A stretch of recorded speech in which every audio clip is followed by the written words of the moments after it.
Okay, I have with me here Professor Gareth Jones, who's just given a talk at the Faraday Institute summer course. And I wondered if you could perhaps just start off by giving a little summary of the presentation that you've given to people this morning.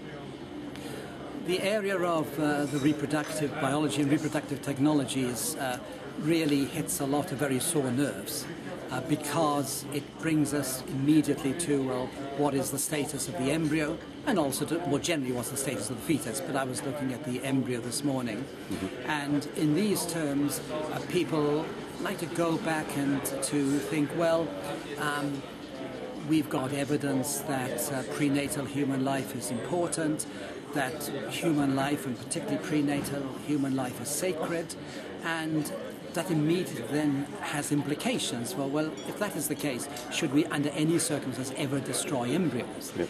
Now, the trouble is that so many of the technologies that we're dealing with now do destroy embryos, or embryos have been destroyed in the past in research.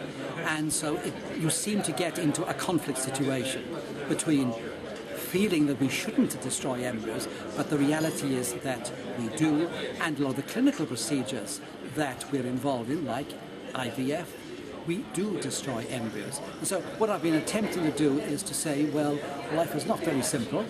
There's no simple answer to when does human life begin.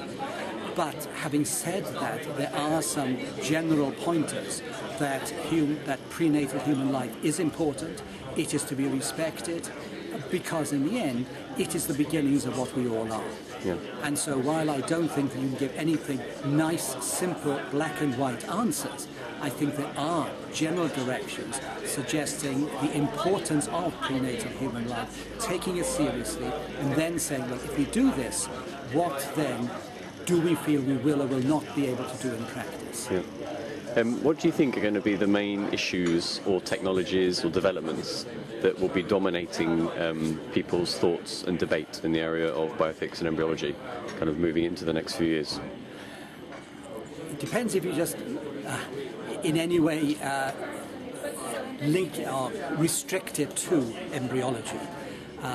I would say one of the major ones there is we will probably end up with a situation whereby you're able to create artificially sperm and eggs, and therefore artificially create embryos. And embryos which have never been fertilized. And that will really put the cat among the pigeons. Now, whether or not that will be as drastic as some people think is another matter. But I think that will completely alter any way of looking at some of these issues, because no one has ever contemplated this until now. And this is being driven by the technology, inevitably.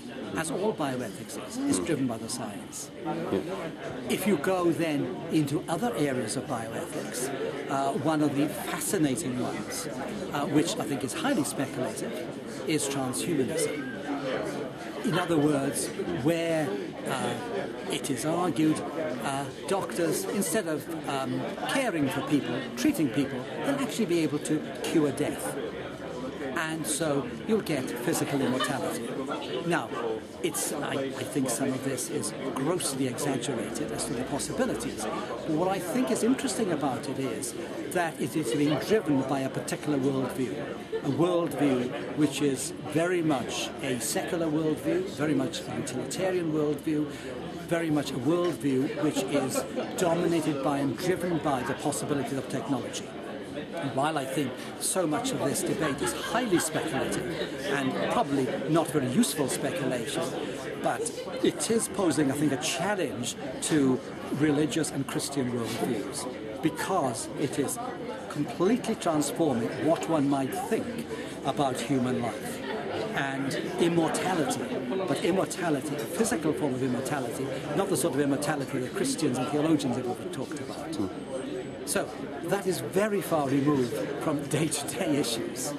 And in a way you could say it's not very useful. But I think it is informing and in many ways colouring the sort of debate that's going on more generally in bioethics. Professor, thanks very much for your time. Okay, thank you.